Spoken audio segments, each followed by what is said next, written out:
ఒక ప్రభుత్వ పాలసీ ఒక పబ్లిక్ పాలసీ కొత్తది వస్తే కూడా ఒక్కోసారి దాని ద్వారా ఏపీ ప్రజల జీవితం కూడా మారిపోతుంది.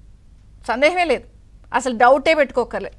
ఎందుకంటే ఆంధ్రప్రదేశ్లో కూటమి ప్రభుత్వం ఏర్పడిన తర్వాత ముఖ్యమంత్రిగా చంద్రబాబు గారు బాధ్యతలు స్వీకరించిన తర్వాత అప్పటి వరకు గత 5 ఏళ్ళు ఏం జరిగింది, పరిశ్రమలు ఎలా తరలి వెళ్ళిపోయాయి, అసలు ఇక్కడ ఉపాధి అవకాశాలు ఏమీ లేక వేరే రాష్ట్రాలకు వెళ్ళిపోవడం, ఏదో బటన్ నొక్కితే 4 డబ్బులు జోబులో పట్టడం తప్ప కనీసం ఒక పెట్టుబడి, ఒక ఘనమైన యాంకర్ కంపెనీ, లేకపోతే ఇది ఆంధ్రప్రదేశ్ రాష్ట్రానికి సంబంధించిన ఒక ఘనకీర్తి అని చెప్పుకునేటువంటి ఏ అంశాలు గత 5 ఏళ్లలో చోటు చేసుకోలేదు. కానీ ఒక పారిశ్రామిక పాలసీ ఎప్పుడైతే కొత్తది ప్రకటించారో వివిధ రంగాల్లో పారిశ్రామికవేత్తలకి నిజంగా ఆంధ్రప్రదేశ్ ఒక స్వర్గధామంగా మారిన పరిస్థితి కనిపించింది. ఎందుకంటే వాళ్ళు ప్రకటించిన పాలసీ కూడా ఏదో ఒక కుటుంబానికి ఒక జాబ్ అని మాట్లాడట్లేదు. వాళ్ళు 20 లక్షల ఉద్యోగాలు టార్గెట్గా 5 సంవత్సరాలు పెట్టుకున్నారు. ప్రతి కుటుంబంలో ఒక ఆంట్రప్రెన్యూర్ ఉండాలి అంటే వాళ్ళే మిగిలిన వాళ్ళకి జాబులు ఇచ్చే స్థాయికి ఎదగాలి అనే ఒక పాలసీని పెట్టుకుని వాళ్ళు ఇండస్ట్రియల్ పాలసీని ముఖ్యమంత్రి గారు వివిధ రంగాల్లో ప్రకటించిన తర్వాత నిజంగా ఒక్కసారిగా ఆంధ్రప్రదేశ్ వైపు పారిశ్రామికవేత్తల చూపు పడింది. చకచక ఒప్పందాలు జరుగుతున్నాయి. దావోస్ వెళ్ళారు, అక్కడ ప్రజెంట్ చేసి వచ్చారు. ఇది వ్యవహారాలు రండి, ఒకసారి విజిట్ చేయండి, మాకు పెట్టుబడులు పెట్టండి అని అందరిని ఆహ్వానించారు. అన్న ప్రకారమే నిన్న ఢిల్లీ వేదికగా టెక్ దిగ్గజం మైక్రోసాఫ్ట్ అధినేత బిల్ గేట్స్తో ఏపీ దిగ్గజం చంద్రబాబు గారు భేటీ అవ్వడం, చకచక ఒప్పందాలు చేసుకోవడం, 5 అంశాల విషయంలో కీలక ఒప్పందాలు జరిగాయి.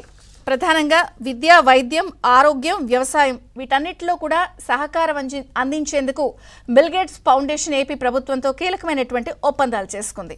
సో ఈ ఒప్పందాల ద్వారా ఎలాంటి మార్పులు వస్తాయి అంటే, ఈ ఒప్పందాల ద్వారా ఒక్కసారి మనం జాగ్రత్తగా వింటే, ఏదైతే బిల్ గేట్స్ ఫౌండేషన్తో ఏపీ ప్రభుత్వం చేసుకున్నటువంటి ఒప్పందాల ద్వారా ప్రభుత్వ పాఠశాలల్లో ఆర్టిఫిషియల్ ఇంటెలిజెన్స్ ద్వారా విద్యను అందించే సహకారం ఈ ఫౌండేషన్ చేస్తుంది. అలాగే ప్రభుత్వ పథకాలకు అర్హులు చేరవేయడం ద్వారా, అంటే మెరుగైన సేవలు అందించడం ద్వారా అర్హులెవరు, అనర్హులెవరు, అలాగే సేవల్ని వేగవంతం చేయడం ద్వారా సహకారాన్ని కూడా ప్రభుత్వ పథకాల్లో టెక్నాలజీని అందించే విధంగా ఈ ఒప్పందం ఒకటి జరిగింది. ఇదే కాకుండా వ్యవసాయంలో డిజిటల్ విధానాలు, రైతులు టెక్నాలజీ వాడే విధంగా కూడా బిల్ గేట్స్ ఫౌండేషన్ సహకారాన్ని అందిస్తుంది, టెక్నాలజీని అందిస్తుంది. అలాగే ప్రభుత్వ ప్రైవేట్ రంగాల్లో ఉపాధి కల్పన, ఎందుకంటే నాస్కామ్ అంచనాలు ఉన్నాయి.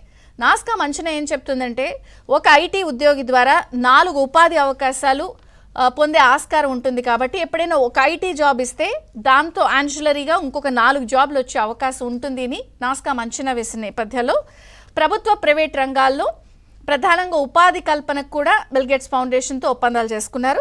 అంటే రాబోయే రోజుల్లో సమర్థవంతంగా, వేగవంతంగా ప్రభుత్వ విధానాలు ఉంటాయి, ప్రజలకి సేవలు అందుతాయి, మెరుగైన జీవితం అందుతుంది ఈ కీలకమైనటువంటి ఒప్పందాలతో. అలాగే కాలంతో పాటు టెక్నాలజీని కూడా అన్ని రంగాల్లో అందిపుచ్చుకుంటుంది ఏపీ ప్రభుత్వం, అలాగే ఏపీ ప్రజలు. అలాగే ఈ భేటీకి సంబంధించిన అంశాలన్నింటినీ, వివరాలన్నింటినీ కూడా పూర్తి స్థాయిలో ఏపీ సీఎం చంద్రబాబు గారు ఎక్స్ వేదికగా పోస్ట్ చేశారు. అయితే గల్లీ టు ఢిల్లీ, ఢిల్లీ టు గల్లీ అని మనం క్రికెట్లో వింటూ ఉంటాం.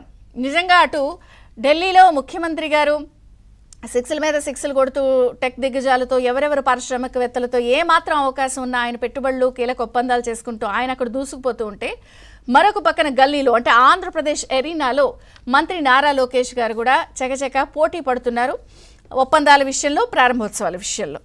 నిన్న మనం చూసాం, విజయవాడ సమీపంలోని మల్లవల్లిలో మోడల్ ఇండస్ట్రియల్ పార్క్లో అశోక్ లేలాండ్ కంపెనీకి సంబంధించిన బస్సుల్ని ఆయన జెండా ఊపి ప్రారంభించారు అఫీషియల్గా. ఈ డబుల్ డక్కర్ బస్కి సంబంధించిన తయారీ విధానం అవన్నీ పరిశీలించి ఈ ఆర్టీసీ బస్సుల్ని జెండా ఊపి ప్రారంభించారు. అలాగే ఫస్ట్ ఫేజ్లో దీని ద్వారా 600 మందికి ఉపాధి లభిస్తుంది. సెకండ్ ఫేజ్ ద్వారా 1200 మందికి ఉపాధి లభిస్తుంది. ఈ మల్లవల్లి ఇండస్ట్రియల్ పార్క్ మొత్తం ఈ అశోక్ లేలాండ్ అనేది 75 ఎకరాల్లో ఉంది. అంటే వాళ్ళు కూడా ఈ మల్లవల్లికి సంబంధించిన అశోక్ లేలాండ్ అంశాన్ని కూడా నారా లోకేష్ గారు తన పాదయాత్ర సందర్భంగా ప్రామిస్ చేశారు, అది నెరవేరింది. మొత్తంగా చూస్తే అటు ఢిల్లీ నుంచి ఇటు గల్లీ వరకు చకచక ఒప్పందాలు, పత్రాలు, కీలకమైన అంశాలు విద్య, వైద్యం, ఆరోగ్యం, టెక్నాలజీ, ఉపాధి కల్పన, మెరుగైన వేగవంతమైన సేవలు అందించేందుకు ఏపీ ప్రభుత్వం చకచక అడుగులు వేస్తున్న నేపథ్యంలో ఏపీ దిశ మారిపోయే అన్ని అవకాశాలు స్పష్టంగా కనిపిస్తున్నాయి. ఏపీకి గేట్లు తెరుచుకున్నాయా? గేట్స్ అంటే బిల్ గేట్స్తో పాటు అన్ని రకాల గేట్లు తెరుచుకున్నాయా? 7 లక్షల కోట్ల పెట్టుబడులతో మార్గం సుగమమైందా? ఏపీ రూపురేఖలు మారబోతున్నాయా? బాబు రిటర్న్